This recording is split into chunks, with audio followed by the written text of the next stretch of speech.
जय माता दी, जय माँ कामाख्या, जय श्री महाकाल महाराज। कामाख्ये वरदे देवी नीलपर्तवासिनी त्वं देवी जगत माता योनि मुद्रे नमस्तुते। कामाख्ये काम संपन्ने कामेश्वरी हर प्रिय काम नाम देहि में नित्यम कामेश्वरी नमस्तुते। ओम मृत्युंजय महादेव त्राहि मां शरणागतम जन्म मृत्यु जरा व्याधि पीड़ितम कर्म बंधने। देव राधा ट्रस्ट सत्यवाणी चैनल से आप आध्यात्मिक रहस्यमय जीवन जीने के ज्ञान को सुन रहे हैं। मैंने 3 चीज इसमें शामिल की है: आध्यात्मिक जीवन जीने का तरीका और रहस्यमय ज्ञान, वह ज्ञान जो किताबों में उपलब्ध कम है, और आध्यात्मिक मार्ग में रिसर्च करने पर हमें जो चीज़ प्राप्त होती है हम आपके सामने प्रस्तुत करते हैं। हम वही चीज़ हम आपको बताने जा रहे हैं कि कुछ कर्म बदले जा सकते हैं और कुछ नहीं बदल सकते। ये इस प्रश्न का उत्तर हमें इसलिए देना पड़ रहा है कि हमारे पास बहुत से मनुष्यों के प्रश्न आते हैं। कुछ पढ़े लिखे होते हैं, कुछ कम पढ़े लिखे रहते हैं, कुछ बहुत ही हाईली क्वालिफाइड पर्सन होते हैं। तो उनको आध्यात्म को समझाना बड़ा टेढ़ी खीर होता है, और भगवान के सामने, ईश्वर के सामने, परम पिता परमात्मा के सामने, माँ जगत जननी के सामने उनको झुकाना, ये और उससे ज़्यादा बड़ी कठिन बात होती है। क्योंकि एक तो ज़्यादा पढ़ लिख गए, तर्क भी करते हैं, कुतर्क भी करते हैं, वितर्क भी करते हैं। तो कुतर्क का भी जवाब देना पड़ता है, तर्क का भी जवाब देना पड़ता है, और वितर्क का भी जवाब देना पड़ता है। ऐसा ही कुछ हम आपके सामने आज प्रस्तुत कर रहे हैं। शायद हमारी बात आपके दिल दिमाग पर चिपक जाए। तो यदि कोई मनुष्य, आपके परिवार का सदस्य, यदि धर्म को नहीं मानता हो, अध्यात्म को नहीं मानता हो, ईश्वरी शक्ति को नहीं मानता, और वो कहता कि कर्म ही सब कुछ है, तो आज मैं उन व्यक्तियों के लिए लेकर के आया हूं।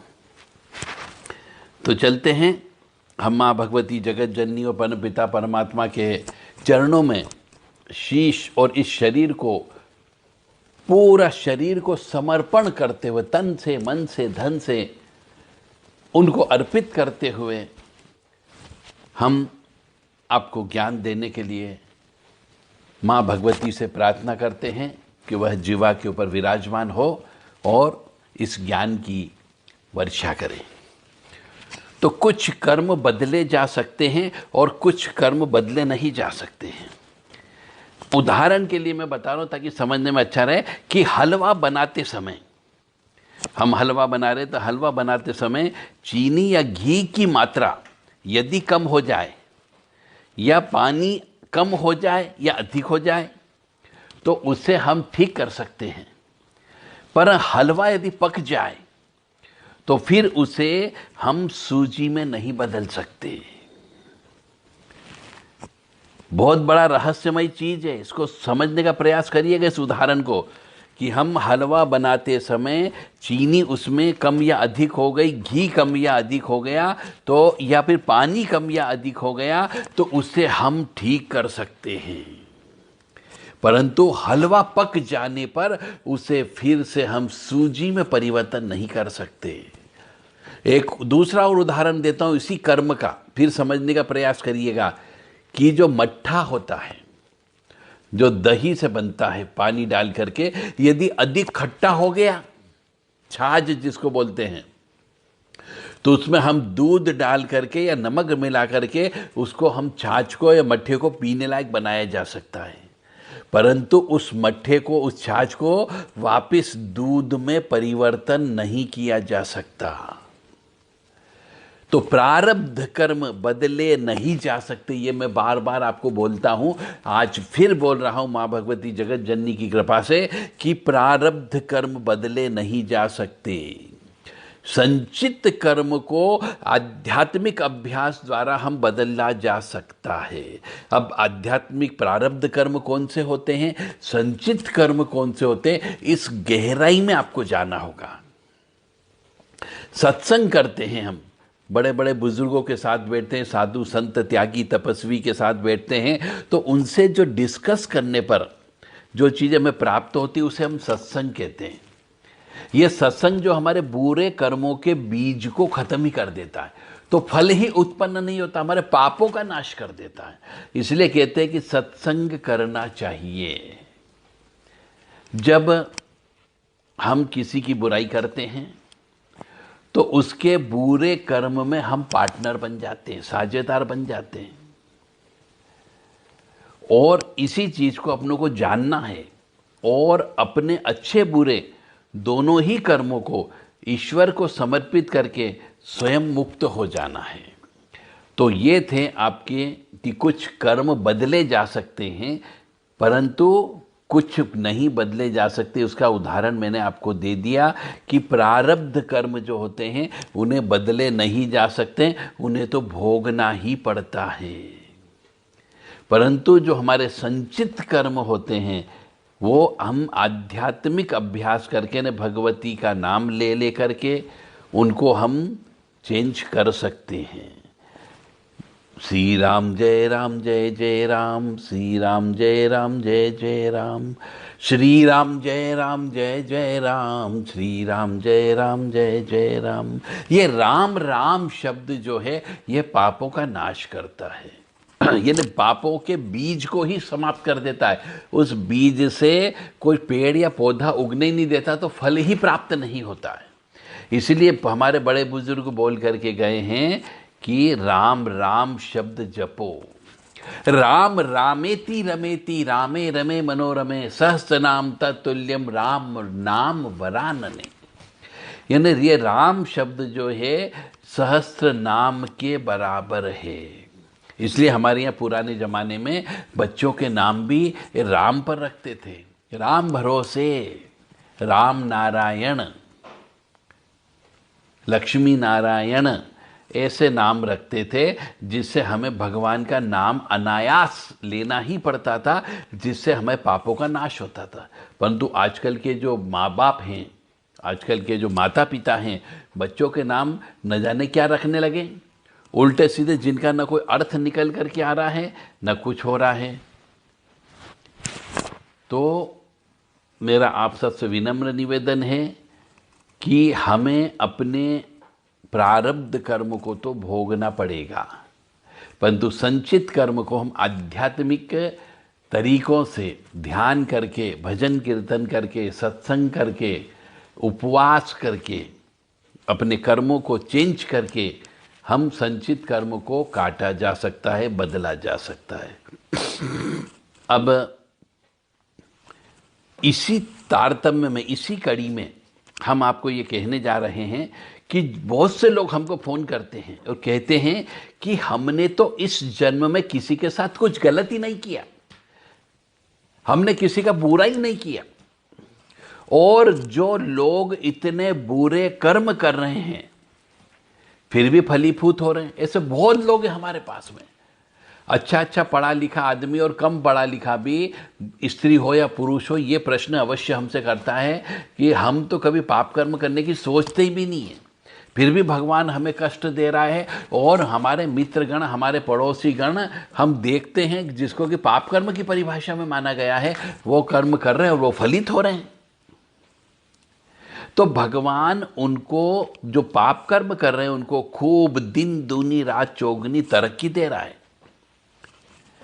तो उनके लिए भगवान किसी को कुछ नहीं देते हैं,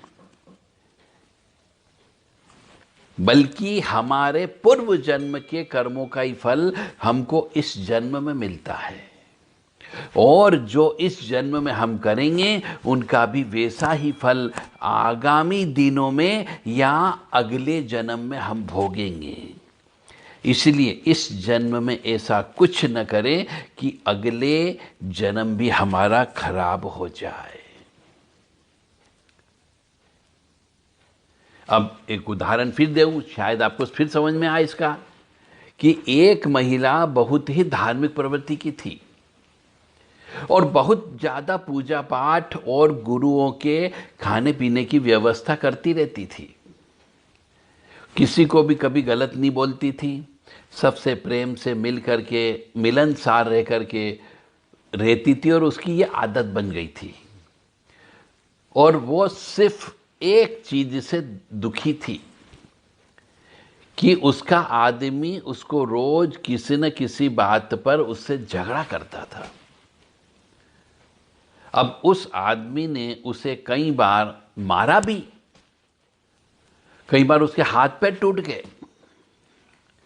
और यह कार्य उस आदमी का, उसके पति का रोज का काम था कि झगड़ा करना।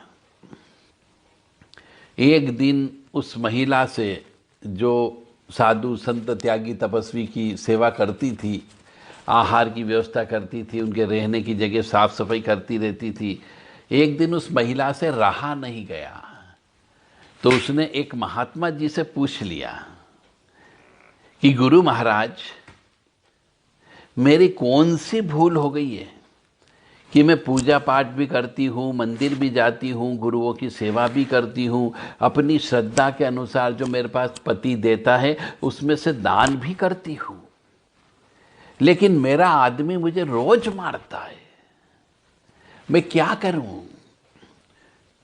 तो गुरु महाराज जी ने कहा, क्या वो तुझे रोटी देता है? तो महिला ने कहा, हाँ जी, वो रोटी देता है, सामान लेके आता है, मैं रोटी बनाती हूँ, खाने पीने को वही कमा के लेके आता है।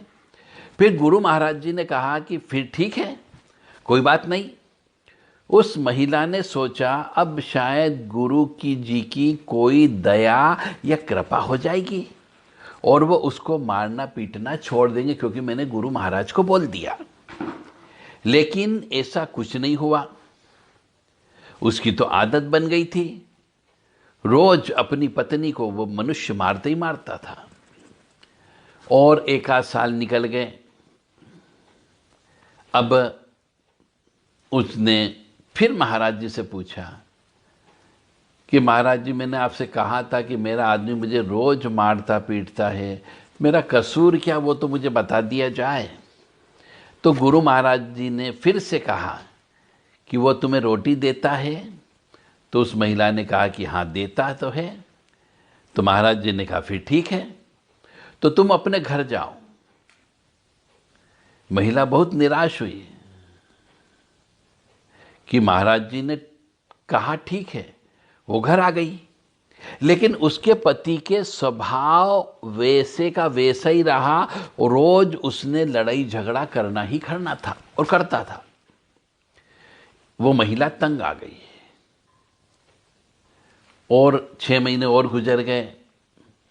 मारपीट करते करते फिर महाराज जी के पास गई कि महाराज जी, मुझे वो अभी भी मारता है, आज तो इतना मारा कि मेरे हाथ की हड्डी भी टूट गई, तो मेरा कसूर क्या, वो तो मुझे बताओ कि मैं भगवान की सेवा भी कर रही हूँ, मंदिर भी जाती हूँ, गुरुओं की सेवा भी करती हूँ, पर मुझे ये सुख क्यों नहीं मिल रहा है।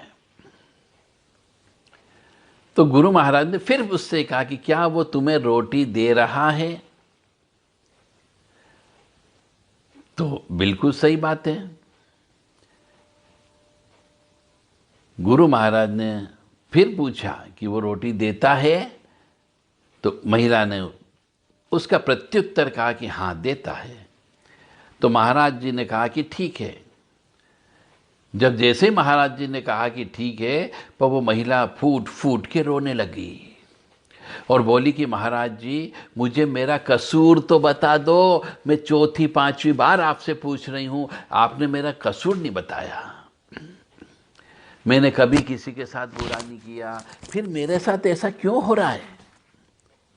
तो महाराज जी कुछ देर शांत हुए, आंख बंद करी और उन्हें देखा और फिर बोले कि तेरा पति पिछले जन्म में तेरा बेटा था,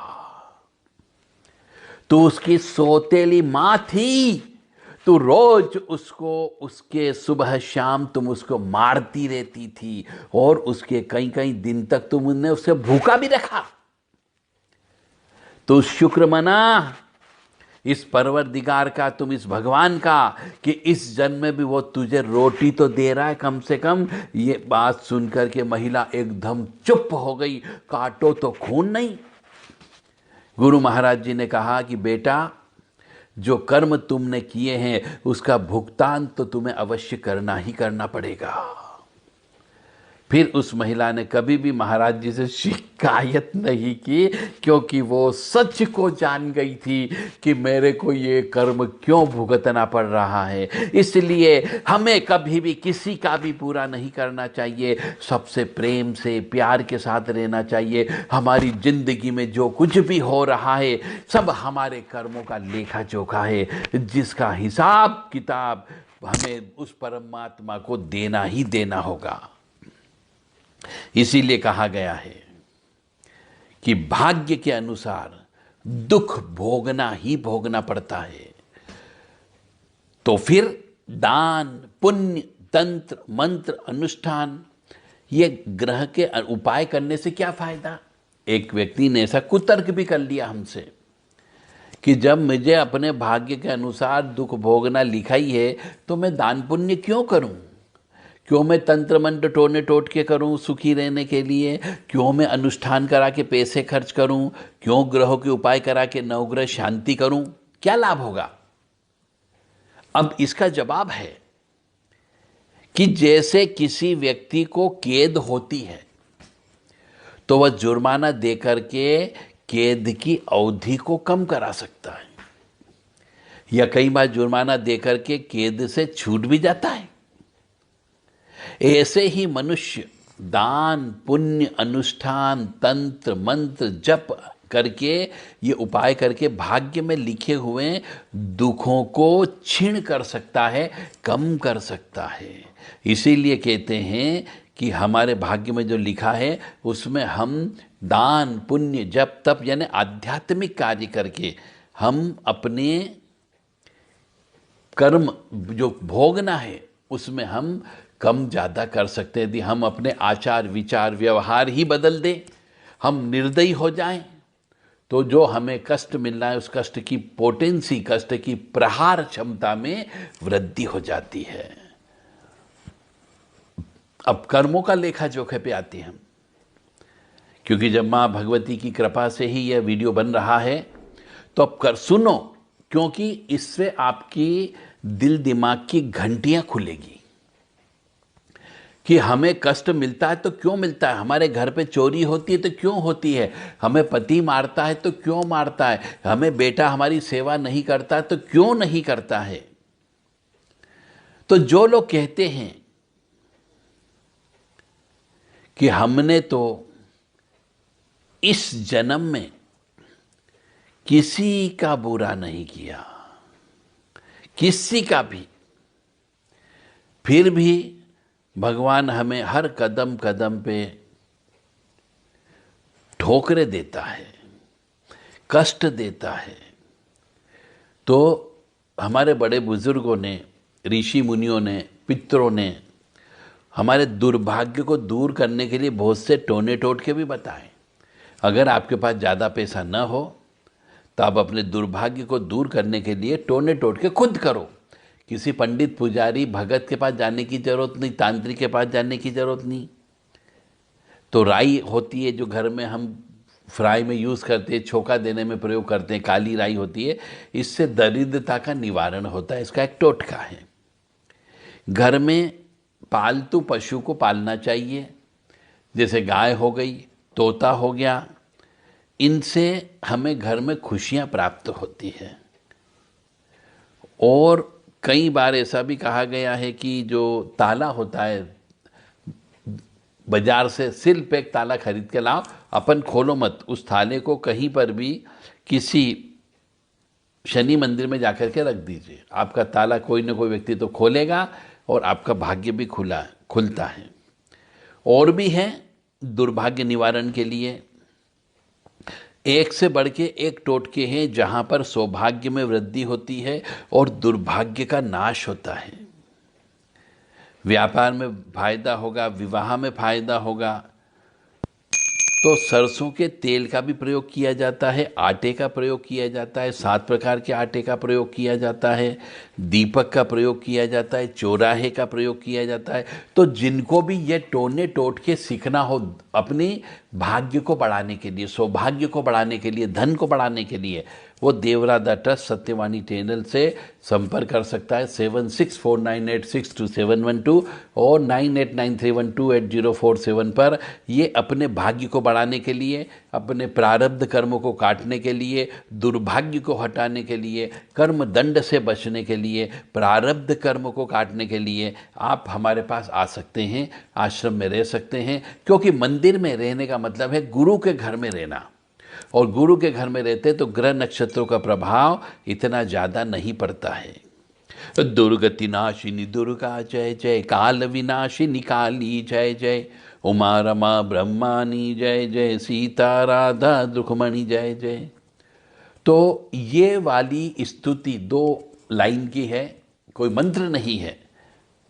इसको कोई भी व्यक्ति जप कर सकता है बिना गुरु के भी, क्योंकि हम कोई भी मंत्र जप करते हैं जिसमें बीज मंत्र आ जाता है, रीम श्रीम क्रीम ऐम, ये वाले मंत्र जब भी आ जाते हैं तो ऐसा कहा गया है कि जहाँ पे बीज मंत्र से प्रारंभ होता हो, या बीज में बीज मंत्र आ जाता हो, या अंतिम में बीज मंत्र आ जाता है, तो ऐसे मंत्रों को गुरु से लेना जरूरी होता है। गुरु से दीक्षा में ये मंत्र प्राप्त करना पड़ता है। तो जो हम आपको बता रहे, इसके लिए गुरु दीक्षा की आवश्यकता नहीं होती है। दुर्गति नाशिनी दुर्गा जय जय, काल विनाशिनी काली जय जय, उमा रमा ब्रह्मानी जय जय, सीता राधा रुक्मणी जय जय। इस प्रकार से आप अपने दुर्भाग्य को काट सकते हो, पाप कर्मों को काट सकते हो, और संचित कर्म के बीज को वहीं पर ही समाप्त कर सकते हो उगने के पहले। सिर्फ आपको भोगना पड़ेगा, तो प्रारब्ध कर्म भोगना पड़ेगा। उसमें भी यदि आपने धर्म कर्मी हो गए तो उसकी पोटेंसी में कम खो जाती है। हमको जो दुख मिलता है, हमें जो सुख प्राप्त होता है, उसके कारण केवल और केवल हम ही हैं। इसलिए शास्त्रों में लिखा गया है, क्या लिखा गया है? काहुन को सुख दुख कर दाता, काहुन को सुख दुख कर दाता, निज कृत कर्म भोग सबु दाता, कर्म प्रधान विश्व करी राखा, जो जस करई सो तस फल उपचाका। यानी अपने ही कर्मों से हम यहाँ इस लोक में, इस परलोक में भी सुख और दुख पाते हैं। लेकिन हम सब कभी कभी अपने दोषों को न देखकर कभी काल पर यानी समय को दोष देते हैं और कहने लगते हैं कि हमारा समय ठीक नहीं था या समय ठीक नहीं है, तो कभी अपने कर्म पर दोष देते हैं। अर्थात कहने का अर्थ यहाँ पर यह है कि हमारे कर्मों में अथवा हमारे भाग्य में ही ऐसा लिखा व बंधा हुआ था, तो कभी ईश्वर पर हम मिथ्या दोष लगाते हैं। अर्थात कहने लगते हैं कि यह सब ईश्वर की मर्जी थी, ईश्वर ही सब कुछ करता है, हम ऐसा कहने लगते हैं। तो इसके लिए भी बड़े बुजुर्ग बोल करके गए हैं। क्या बोल के गए हैं? कि सो परत्र दुख पावही, सिर धुनि धुनि पछिताय, काल ही कर्म ही ईश्वर ही, मिथ्या दोष लगाए। परम पिता परमेश्वर परमात्मा हम सभी में आत्मा रूप में समान भाव से हमेशा साथ रहते हैं। ये जो आत्मा है, ये परमपिता परमात्मा ही है। चाहे हम अच्छा करें या बुरा करें, वो हमेशा साथ रहती है। चाहे हम नरक भोगें या स्वर्ग भोगें, फिर भी हमारा साथ वह आत्मा कभी नहीं छोड़ती और न परमात्मा छोड़ता है, क्योंकि हम उसी परमात्मा से, ये आत्मा रूपी चिप एक्टिव है। इसीलिए उस परमात्मा को परमपिता परमेश्वर भी कहा जाता है। इसी को प्रमाणित करते हुए एक जगह और लिखा हुआ है। क्या लिखा हुआ है कि सब मम प्रिय सब मम उपचाए, सब ते अधिक मनुज मोहि भाए। मम माया संभव संसारा, जीव चराचर विविध प्रकारा। यानी इस विविध प्रकार के जीवों में आत्मा एक ही है। विविध प्रकार के जीवों में यह आत्मा ये एक ही है। और भी लिखा है, पर बस जीव स्वबस भगवंता, जीव अनेक एक श्रीकंता। तो इसी का प्रमाण गीता जी में भी दिया गया है। अर्जुन के द्वारा भी श्री कृष्ण जी से जो वार्तालाप हो रही तब उसमें भी इस चीज के ऊपर वर्णन आया है। तो समस्त चराचर जगत के रूप में, चाहे वो शरीर अथवा आकार, उसी परमात्मा ने ही धारण किया हुआ है। और वे सब ऐसे हैं जैसे कि जब सभी कुछ वही परमात्मा है, तो यह प्रश्न उठता है कि इन जीवों के दुख सुख का कारण क्या है। सबको अलग अलग सुख दुख प्राप्त होता है। तो इस प्रकार के बहुत से तर्क वितर्क और कुतर्क हमारे पास आते हैं, तो फिर हमें उनको बहुत ही गहराई में गोते लगाना पड़ते हैं, आध्यात्मिक गोते लगाना पड़ते हैं। तब उनकी समझ में आता है कि हाँ, हम जो भी हैं अपने पिछले जन्म के कर्मों के फलों को ही इस जन्म में भोगते हैं। अब कई बार हम ऐसे ऋण भी चढ़ा करके मर जाते हैं, तो उस ऋण के ऊपर भी मैं बता दूं कि हमें कष्ट की प्राप्ति क्यों होती है। मृत्यु के बाद कुछ ऋण होता है जो मनुष्य का पीछा करते रहते हैं, इसीलिए कष्ट की प्राप्ति होती है और सुख की प्राप्ति होती है। अब ऋण लेकर के हम मर गए तो आत्मा जहां रहेगी वो चोला शरीर को पकड़ते सी उस चोले को कष्ट होने लगता है। तो हमारे जो पुराने हिंदू धर्मशास्त्र, इसमें 5 प्रकार के ऋण बताए गए हैं। यदि ये ऋण लेकर के हम मर जाएंगे तो हमें कष्ट की प्राप्ति तो होगी, जिसको हम प्रारब्ध कर्म कह सकते हैं। एक तो हो गया देव ऋण लेकर के मर गए, पितृ ऋण लेकर के मर गए, ऋषि ऋण लेकर के मर गए, भूत ऋण और लोक ऋण लेकर के यदि मर गए, इनमें से कोई भी ऋण लेकर के हम मर गए तो हमें कष्ट की प्राप्ति होगी, दोबारा से पुनर्जन्म लेना पड़ेगा। अब प्रथम 4 ऋण जो मैंने बताया कि देव ऋण, पितृ ऋण, ऋषि ऋण, भूत ऋण, ये 4 ऋण तो मनुष्य के इस जन्म के कर्म के आधार पर अगले जन्म में पीछा करते हैं। इसलिए कहते हैं कि भैया देव ऋण मत चढ़ाओ। इसका मतलब ये है किसी मंदिर में फ्री का खाना मत खाओ, किसी गुरु से फ्री में ज्ञान मत लो, मंदिर में दान दो, मंदिर निर्माण हो रहा उसमें रोड़े मत अटकाओ। तो ये सब देव ऋण की परिभाषा में आता है। पितृ ऋण, पितृ ऋण का मतलब तो आप सब जो लोग जानते ही हैं कि एक वंश वृद्धि करना हो गया तो पितृ ऋण से आप ऋण हो जाते हो। ऋषि ऋण होता है, गुरुओं का ऋण होता है, कुल देवता का ऋण होता है, उसे ऋषि ऋण बोलते हैं। तो ये जो 4 ऋण है, ये इस जन्म के कर्म के आधार पर अगले जन्म में हमारा पीछा करते करते जहाँ हम जन्म लेंगे वहाँ पे वापस आ जाता है। और 5वां ऋण है लोक ऋण। यह मेन है, यह महत्वपूर्ण भी है। और ये शुरू के जो 4 ऋण मैंने बताए हैं, ये ऋण हो गया देव ऋण, पितृ ऋण, ऋषि ऋण, भूत ऋण। ये ऋण तो मनुष्य पर जीवित अवस्था रहते रहते चढ़ते हैं, जबकि जो आखिरी का है लोक ऋण, यह मृत्यु के पश्चात चढ़ता है। अब आप कहेंगे साहब मृत्यु के बाद कौन सा ऋण चढ़ता है, वो भी हम समझा देते हैं आपको। तो जब मनुष्य की मृत्यु होती है तो उसके दाह संस्कार में जो लकड़ियां प्रयोग की जाती हैं, दरअसल वास्तव में वही उस पर सबसे अंतिम ऋण होता है।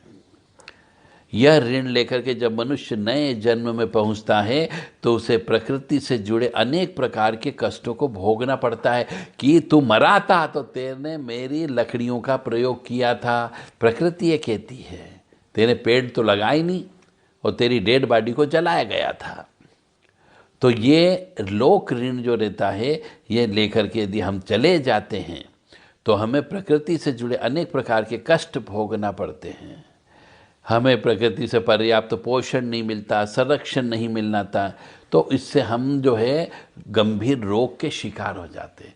तो बहुत से मनुष्यों को आजकल जो हम देख रहे हैं, कम उम्र में बड़ी बड़ी बीमारियां लग जाती है, तो ये इसी ऋण की वजह से है, लोक ऋण की वजह से है कि उनने पेड़ काट लिए, पेड़ काट काट करके घर के अंदर लकड़ियां लगा ली, पर उनने पेड़ एक भी नहीं लगाया और मरते समय भी लकड़ी में ही जल करके गए, तो उनके ऊपर ऋण चढ़ता है।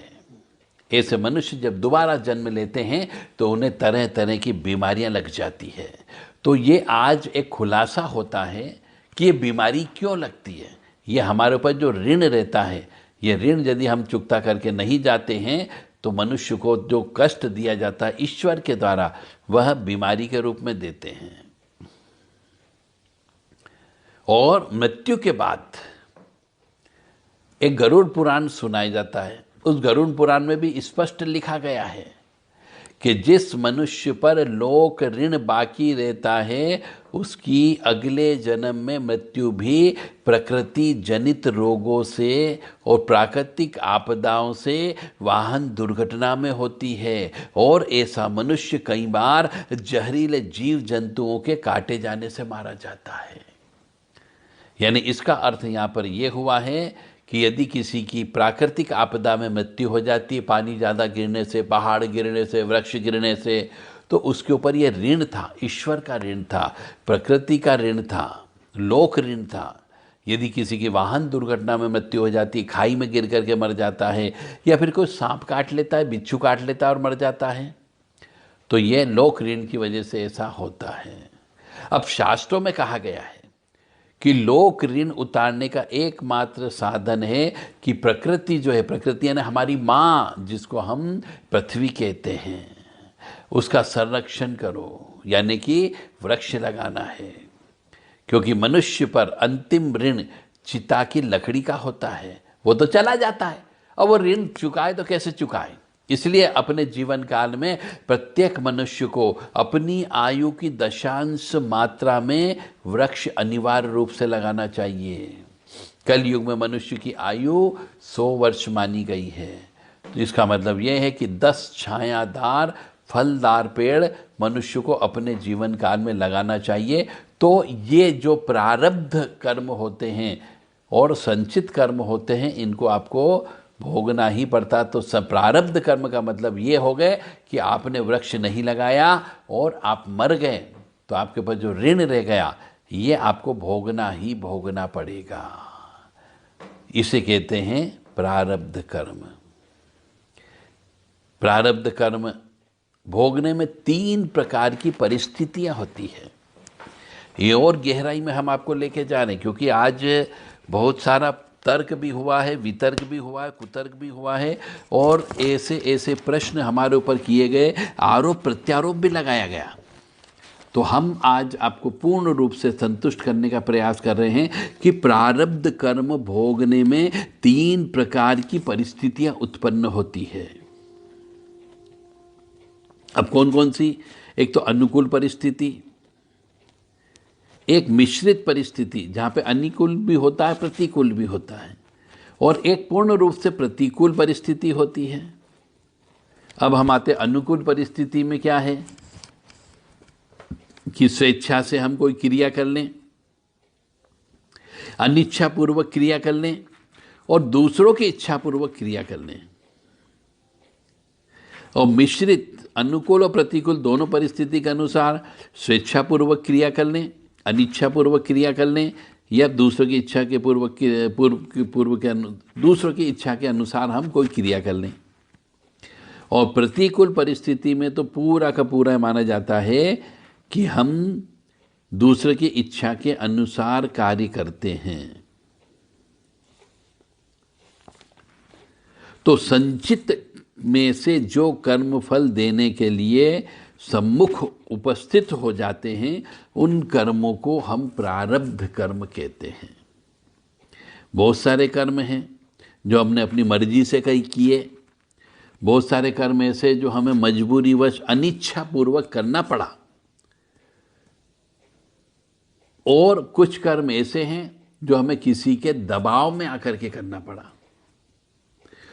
तो ये संचित कर्म में से जो कर्म फल सामने आ गए कि जिनको भोगना ही भोगना पड़ेगा, तो उन्हें हम प्रारब्ध कर्म कहते हैं।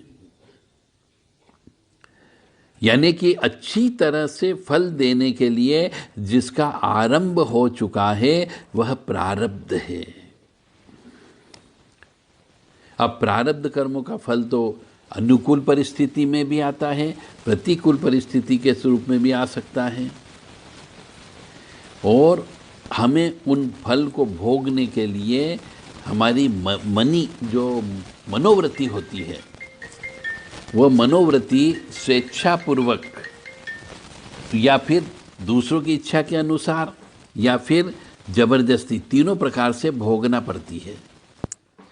तो हम अपने प्रारब्ध कर्मों को स्वेच्छापूर्वक भोगना ही पड़ता है कभी कभी, या कभी हमें अनिच्छा देव इच्छा से, हमारी तो अनिच्छा है परंतु देव इच्छा से उसे भोगना ही भोगना पड़ता है, और कभी दूसरों की इच्छा से हमें ये प्रारब्ध कर्म भोगना पड़ते हैं। अब इसको भी मैं उदाहरण से समझा दूं तो शायद समझ में आ जाए कि दो व्यापारी हैं। अब किसी व्यापारी ने माल खरीदा तो उसमें उस व्यापारी को मुनाफा हो गया, और ऐसे ही किसी दूसरे व्यापारी ने अपनी मर्जी से माल खरीदा तो उसमें घाटा लग गया। तो दोनों में मुनाफा होना या घाटा लगना तो उनके शुभ अशुभ कर्म से बने हुए प्रारब्ध कर्म के फल हैं, परंतु माल खरीदने में उनकी प्रवृत्ति दोनों की स्वेच्छापूर्वक थी कि दोनों ने माल खरीदा, परंतु एक को घाटा हो गया और एक को लाभ हो गया। ये उसके पिछले जन्म के शुभ अशुभ कर्मों का फल था। अब दूसरा उदाहरण ले लें कि कोई सज्जन कहीं जा रहा था, तो आगे आने वाली नदी में बाढ़ के प्रवाह के कारण एक धन की टोकरी बह करके आई और उस सज्जन ने उसे निकाल लिया।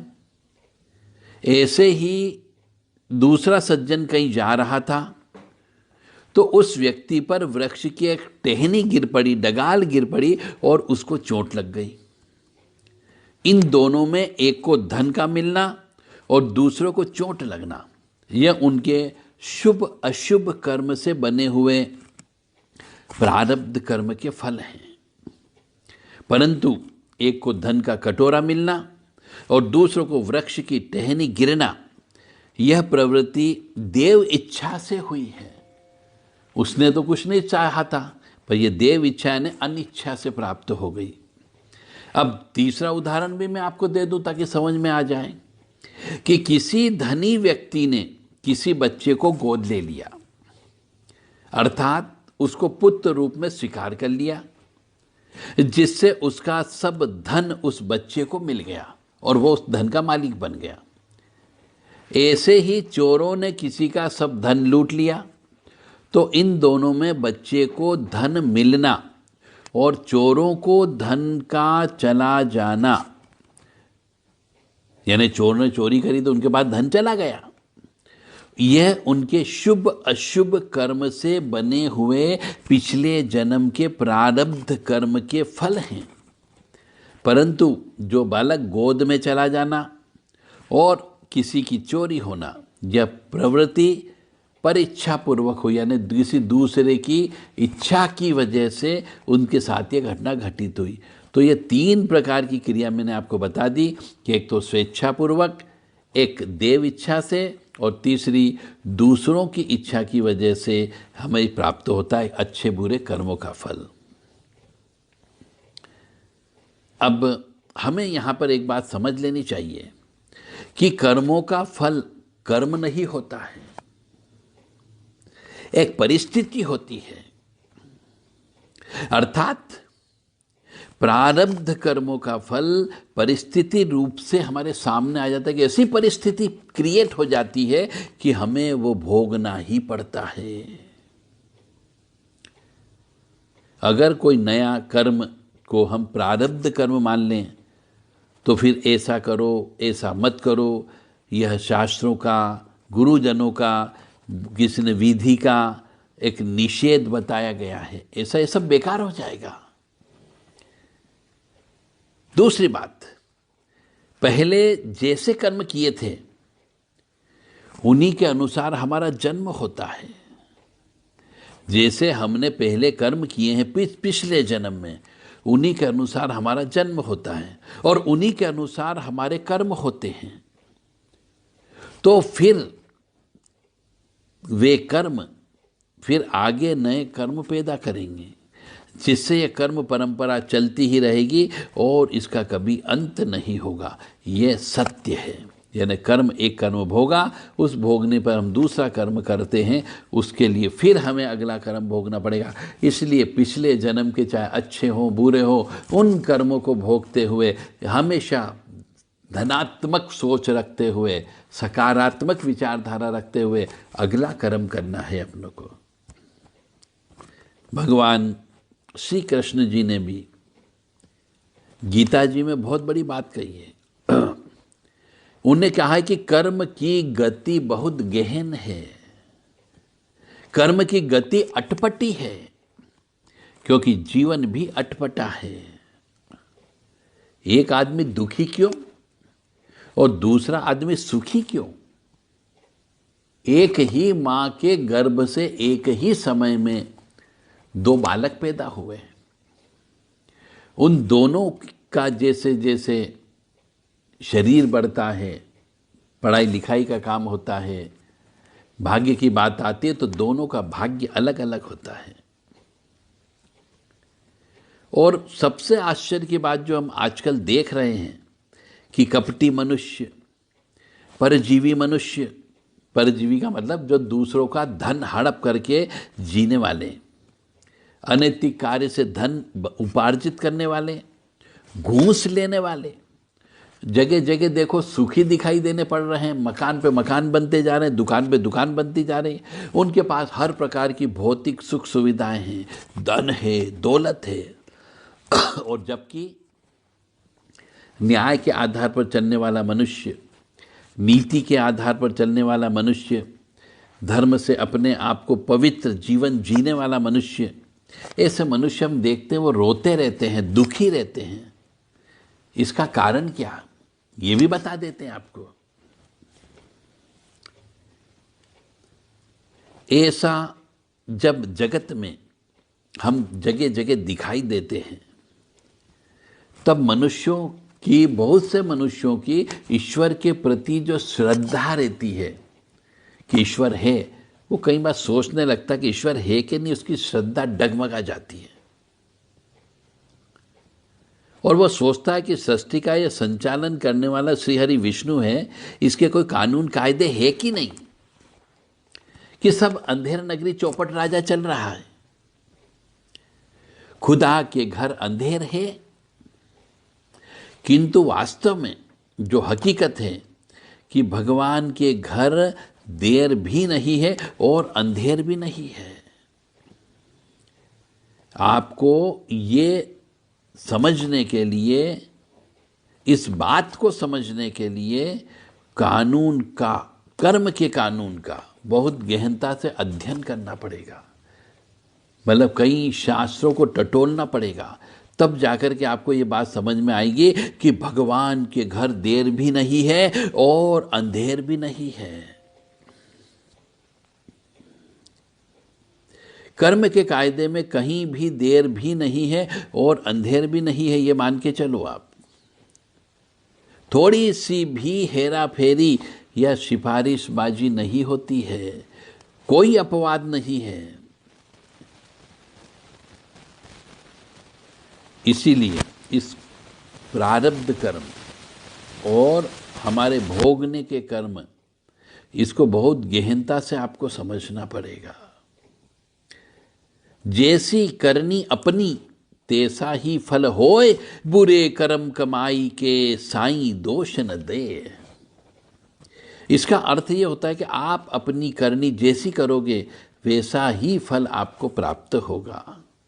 आपने बुरे कर्म किए हैं तो उसे बुरे कर्म के लिए भगवान को दोष मत दो। जो बोओगे कर्म की खेती में वही फल आप प्राप्त करोगे। और इसके बहुत सारे ऐसे उदाहरण हैं प्रारब्ध कर्म के और संचित कर्म के। तो कर्म का सिद्धांत समझने के लिए बहुत गहराई से आपको जाना पड़ता है। कर्म का सिद्धांत, हम जो भी पाप या पुण्य कर्म करते हैं वे कर्म एक बीज की भांति हो जाते हैं। वो बीज जो हमने डाल दिया वो समय के गर्भ में संचित हो जाता है, उसे ही संचित कर्म कहा जाता है। और फिर हमें समय आने पर फल बनकर प्राप्त होता है। ये प्रकृति का नियम है। और जो कर्म हम अभी वर्तमान काल में कर रहे हैं उसे कहते हैं क्रियामण कर्म, और कर्म के फल को ही कहते हैं प्रारब्ध कर्म या भाग्य। यानी पहले क्रियामाण, फिर संचित, फिर प्रारब्ध फल, भाग्य, फिर बीज और फिर फल। तो जो कर्म आज हम कर रहे हैं उसका फल आने वाले कल में हमें मिलेगा ही मिलेगा। वो फल ईश्वर ही हमें देता है। कर्म फल 3 रूप में प्राप्त होता है। एक जाति के रूप में प्राप्त होता है, एक आयु के रूप में प्राप्त होता है और एक भोग के रूप में प्राप्त होता है। तो इसी प्रकार से कर्मों के फल को बहुत ही गहराई से आपको सोचना पड़ेगा।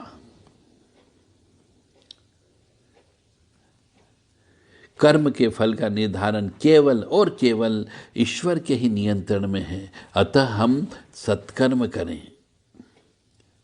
जीवन एक रेलगाड़ी है। मैं इतने उदाहरण आपके सामने रख रहा हूं जिससे आप समझ सके कि वास्तव में प्रारब्ध कर्म और संचित कर्म क्या होता है, पाप करने वाला मनुष्य सुखी क्यों होता है और सद्कर्म करने वाला मनुष्य दुखी क्यों होता है। यह जीवन एक रेलगाड़ी है। जब तक चलती रहती है लोग आते जाते रहते हैं। कभी धीमी चलती है, कभी स्टेशन पर रुकती है, कुछ नए लोग आते हैं, कुछ फिर पुराने उतर जाते हैं, फिर नए चढ़ते हैं, पर सफ़र चलता रहता है। जब आखिरी स्टेशन आता है तब सब व्यक्ति उतर जाते हैं, कोई साथ नहीं रहता है।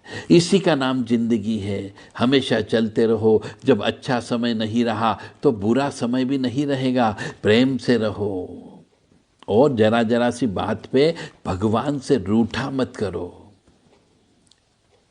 पत्ते वही सुंदर दिखते हैं जो अपनी पेड़ की शाखा से टूटते नहीं हैं। शाखा से टूटने के बाद तो पत्ते सूख जाते हैं और मिट्टी में मिल जाते हैं। तो अब शायद आपको समझ में आ गया होगा कि ईश्वर से जुड़े रहोगे तो आप में हरियाली रहेगी, आप में चमक रहेगी, आप में ग्लोब रहेगा। और ईश्वर से छूट गए, टूट गए तो आप किसी काम के नहीं हैं। और उदाहरण दे दूं अब प्रारब्ध कर्म का, संचित कर्म का, कि जैसे कुएं का पानी सब फसलों को एक समान मिलता है, लेकिन फिर भी करेला कड़वा होता है, बेर मीठा होता है और इमली खट्टी होती है। यह दोष पानी का दोष नहीं है, यह बीज का दोष है। जैसे बीज हम बोएंगे वैसे ही हमें फल की प्राप्ति होगी। तो इसी कर्मों के खेती में हम जैसे बीज डालेंगे वैसे ही हमको फल की प्राप्ति होगी। भगवान सबके लिए एक समान भाग्य लिखता है, लेकिन दोष कर्मों का हो जाता है। तो हमेशा ध्यान रखें कि कई बार किस्मत साथ नहीं देती है तो उसके लिए टोने टोटके होते हैं, और हमारे द्वारा ये टोने टोटके बताए जाते हैं कि मंगल ग्रह को कैसे शांत करना है, बुध ग्रह को कैसे शांत करना है, शुक्र ग्रह को कैसे शांत करना है। शनि ग्रह को कैसे शांत करना, प्रैक्टिकल ट्रेनिंग लेकर के सीख करके आप अपनी ज़िंदगी को खुशियों के साथ जी सकते हो। यदि किस्मत साथ न दे तो आपको क्या क्या करना चाहिए। तप करने से क्या होता है, दान देने से क्या होता है। इसीलिए कहते हैं कि दान देने से पाप कटते हैं और पाप कटने से पुण्य की प्राप्ति होती है। तो मनुष्य को हमेशा ईश्वर का नाम लेते रहो, लेते रहो, लेते रहो, चाहे वो उल्टा लो, चाहे सीधा लो, चाहे टेढ़ा लो, चाहे टेमेढ़ा लो, कैसे भी लो, ईश्वर का नाम लो, फल की इच्छा के बिना। तो बहुत सी जगह ऐसा होता है कि हम ईश्वर का नाम लेते लेते तो हमारा कवच, शरीर का कवच अच्छा हो जाता, हमारी ओरा रिपेयर हो जाती है, हमें रोग नहीं होता, हमें बीमारी नहीं होती, हमें भूत प्रेत नहीं लगते हैं, हमें बुरे बुरे सपने प्राप्त नहीं होते हैं, धन की प्राप्ति अच्छी होती है और घर परिवार में सुख शांति बनी रहती है। इसीलिए कहते हैं कि ईश्वर का नाम लेते रहो। दुर्गति नाशिनी दुर्गा जय जय, काल विनाशिनी काली जय जय, उमा रमा ब्रह्मानी जय जय, सीता राधा रुक्मणी जय जय। इसको बोलते रहो, राम राम राम राम राम राम राम राम राम, श्री राम राम राम। पाप कटे दुख मिटे लेत राम नाम, पाप कट दुख मिटे लेत राम नाम, भव समुद्र सुखद नाम एक राम नाम, भव समुद्र सुखद नाम एक राम नाम।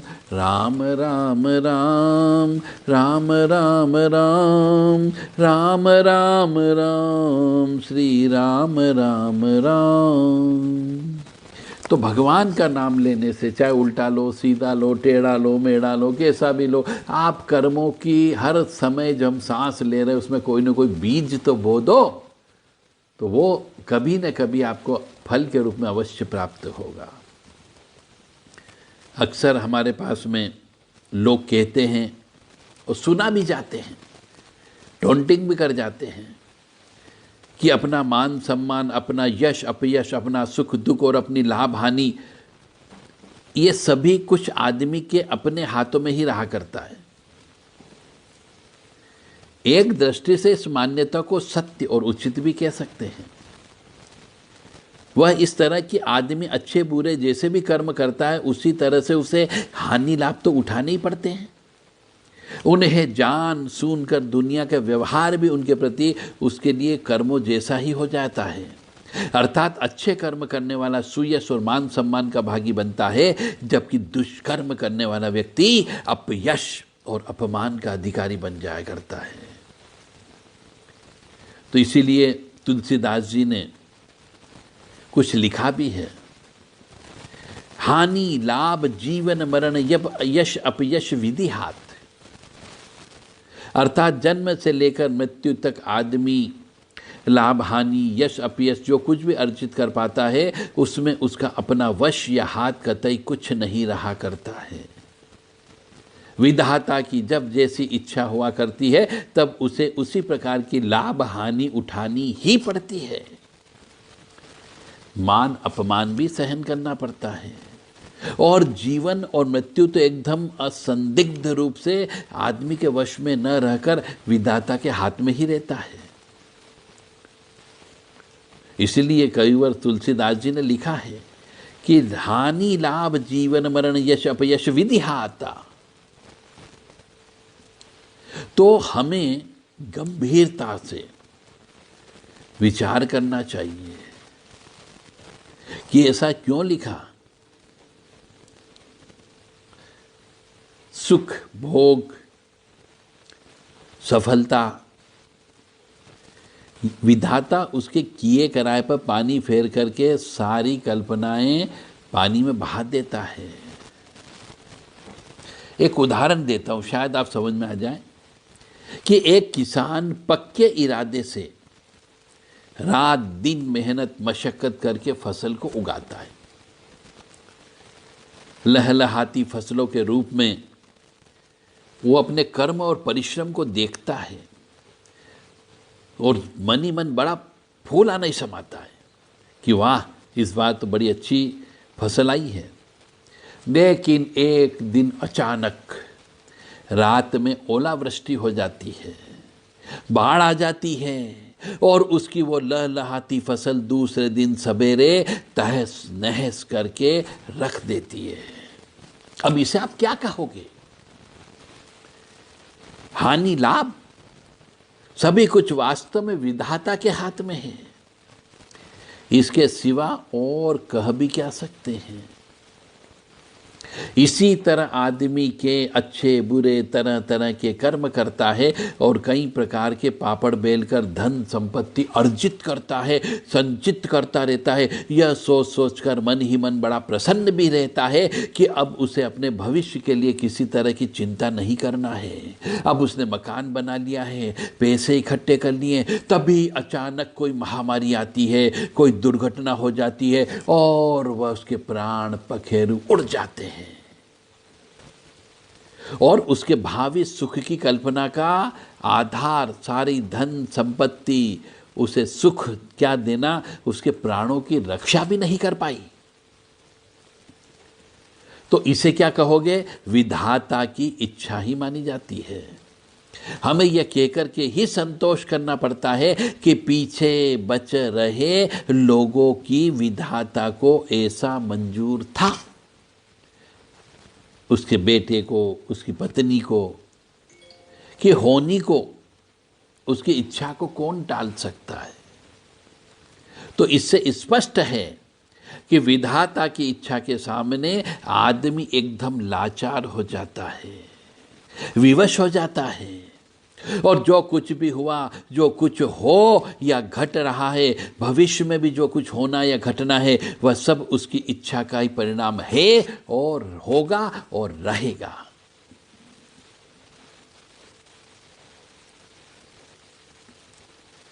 भाग्य के ऊपर, प्रारब्ध कर्म के ऊपर, दुर्भाग्य के ऊपर, कर्म दंड के ऊपर जितना बोला जाए उतना कम है, जितना आपको समझा जाए उतना कम है। इसीलिए मैं आपसे बार बार विनती करता हूँ कि ऐसे कर्म का बीज डालो जिससे जो पेड़ उगे, पौधा उगे और उससे में जो फल आए वो फल मीठे फल होना चाहिए, रसदार फल होना चाहिए, ताकि आपको जीवन में रसदार मीठे मीठे फल की प्राप्ति हो और आप आनंदित होकर के उन फलों को ग्रहण करते रहो। जय माता दी, जय माँ कामाख्या, जय श्री महाकाल महाराज। यदि किसी भी धर्म प्रेमी बंधु का भाग्य के ऊपर, प्रारब्ध कर्म के ऊपर, दुर्भाग्य के ऊपर, कर्म दंड के ऊपर यदि कोई प्रश्न है तो आप हमसे पूछ सकते हैं इसी व्हाट्सएप नंबर पर 7987237885 पर अपना नाम पता बताते हुए अपने प्रश्न आप रख सकते हैं। आपको उसका उत्तर अवश्य दिया जाएगा, चाहे तर्क करें, चाहे कुतर्क करें, चाहे वितर्क करें। आज का एक विशेष कोड नंबर हम आपको बता रहे हैं। जिस किसी भी मनुष्य को कोई भी किताब चाहिए, वह किताब केवल 24 घंटे के लिए, क्योंकि हमारे वीडियो बहुत कम व्यक्ति सुनते हैं और जो सुनते हैं वो लाभ उठा सकते हैं, तो केवल 24 घंटे के लिए कोई सी भी किताब उनको चाहिए या कोई पत्रिका बनवाना हो तो 24 घंटे के अंदर अंदर जो हमारे सामान्य रेट हैं, उस सामान्य दर किताब के हों चाहे वो पत्रिका के हों, उससे 50% पर आपकी पत्रिका बनाई जाएगी या फिर आपको किताब दी जाएगी। जो किताब आप कहेंगे वह किताब आधी कीमत पे आपको 24 घंटे के अंदर बुक करने पर दी जाएगी। आपको केवल एक कोड नंबर बताना होगा तब, और उसका नाम लिखना होगा कि ये कोड नंबर है। कोड नंबर हम बोल रहे हैं वो आप नोट करते भी जाइएगा, 133201। एक बार वो बता देता हूँ, 133201। ये कोड नंबर आप लिख करके भेजेंगे तो आपको जो चीज़ चाहिए, चाहे हमारा कोई सा भी प्रोडक्ट हो, जो नॉर्मल रेट आपको कभी हमने दिए हों या आपने कहीं देखे हों, तो उससे आधी कीमत पर आपको हर चीज़ आज दी जाएगी, केवल 24 घंटे के लिए। जय माता दी, जय माँ कामाख्या।